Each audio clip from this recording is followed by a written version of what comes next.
Humanity, I love you all with all my heart and might. I'm Jam Jose Alonso Molina. My fantasies and illusions pantheon, so I can get things antipodized with it, particularly fantasies and illusions.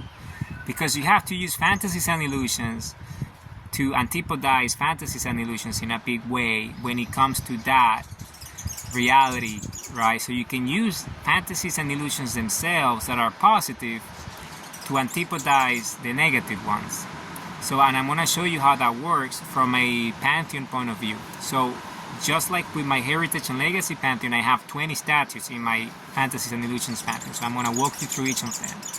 So I have Tyrion, Link, Master Chief, Frank Castle, Jon Stewart, Kirk, Ender, Maverick, Optimus Prime, Peter Parker, Lara Croft, Django, Obi-Wan Kenobi, Seiya, Neo, Brimas, Jake Sully, Sonic, Mando, and Gohan. So this is my pantheon. So these are all fantasies and illusions. These are figments of our imagination. These are not real. These are created by humans. These are not real humans, but they might represent a human archetype, or they have the value of being an anime or being anything, that it's something that was created by a human, right? And there is a lot of meaning attached to that specific character, right? And because fantasies and illusions are negative because they're mediums and media messages that are unconscious and unaware, a great way to antipodize them is using fantasies and illusions that are actual positive, that have a positive message, that the archetype is positive. Because in that way, you allow those to go to that realm of fantasies and illusions and antipodize them, because you take the negativity out of it with the positivity that the message gives you from those advisors, and because they're your allies. So for example, I can say that I have a situation that it's a fantasy, it's an illusion in my life, and I have identified it. I know what the message is, and I know who the messenger is, and I know what the media is, and I know the mediums.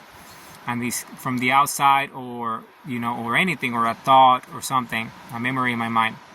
So I can, for example, go to Peter Parker, for example, and say, okay, so what would the friendly neighbor do in a situation when he's dealing with fantasies and illusions, things that are not real? So then, I would think in terms of what Peter would do, and then, okay, so you see, and that could be something that I would try, and then it works sometimes. So you see, you antipodize in that way. And this is a powerful mechanism, because in that way, you can mitigate and antipodize all these different fantasies and illusions by using positive fantasies and illusions as a mechanism to antipodize them, those. And it's very powerful because you remember, you're dealing with something that is not real in the first place. So you want to use something that is not real too, but is positive, to antipodize it. And in that way, then, it works, because then you have this idea, well, you see, this Peter Parker guy has helped me in my real life, because by antipodizing fantasies and illusions, then your life becomes better in the real world. So, it's not just an image. It's actually something that, something that is not real helped me to deal with something that was, not necessarily positive in my life, because I use that as a mechanism. So think about it. It really works. Humanity, I love you all with all my heart and might.